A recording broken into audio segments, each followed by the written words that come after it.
Hi everyone. What if Kenya followed its constitution? That is the desire as we look at the laws that have to do with character and duties required of government officials. In part 1, we'll look at 8 of them. We'll start by asking, what is a constitution? What is a constitution? A constitution is a set of rules that guides how a country, state, or other political organization works. Now, as a reminder, and if you haven't had a chance, look at the video I did called Cultural Aspects That Slow Down Progress in Kenya and Africa. And one of the cultural aspects is that a major function of government is to provide money and other resources to those members of society who are in power or have a close relationship to those who are in power. Another aspect is giving preference to the employment of kin over non-kin is a normal expression of family responsibility and solidarity.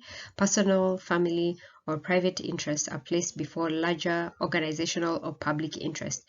You can see how that can affect how we run the country. Now let's continue with the Constitution.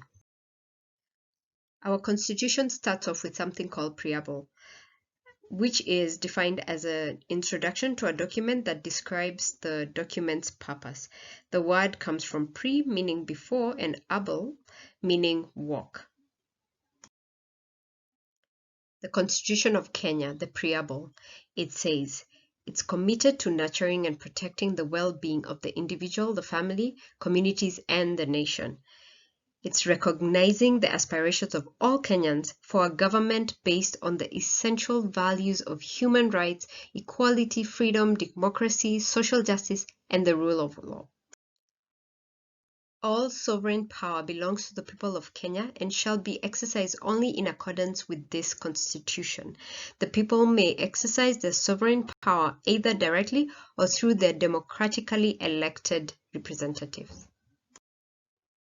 The national values and principles of governance include patriotism, national unity, sharing and devolution of power, the rule of law, democracy, and participation of the people, human dignity, equity, social justice, inclusiveness, equality, human rights, non-discrimination, and protection of the marginalized, good governance, integrity, transparency, and accountability, and sustainable development.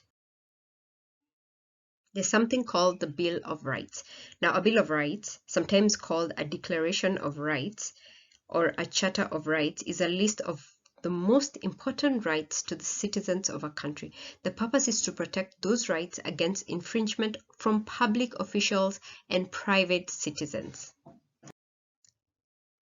The purpose of recognizing and protecting human rights and fundamental freedoms is to preserve the dignity of individuals and communities and to promote social justice and the realization of the potential of all human beings. Beautiful.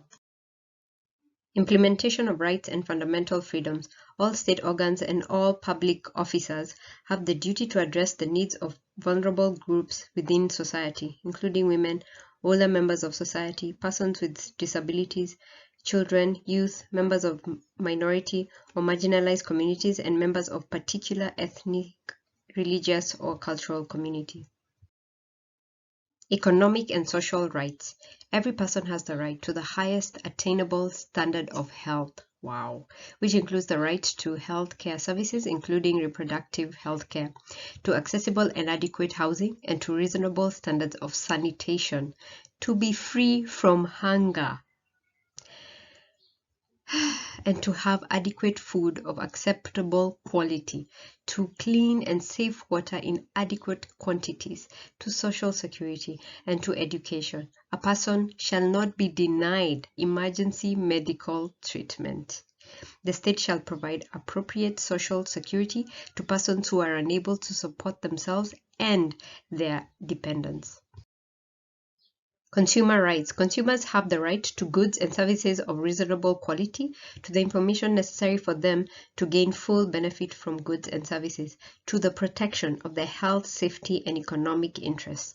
I'm curious to know what happened to all that contaminated rice and sugar and meat and many others, and whereby only when the media reports about a contamination is when KEBS takes action. Anyway, to compensation for loss or injury arising from defects in goods or services. Parliament shall enact legislation to provide for consumer protection and for fair, honest, and decent advertising. This article applies to goods and services offered by public entities or private persons. Persons with disabilities. A person with any disability is entitled to reasonable access to all places, public transport, and information. There you have it, people.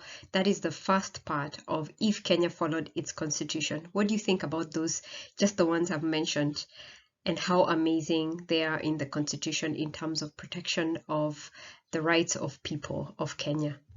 Join me as I do the second part of If Kenya Followed Its Constitution. Thank you again for those who have subscribed. Don't forget to subscribe, those who haven't, and then also don't forget to click on the bell on the right so that you're able to be notified when the new video comes in. See you. Bye.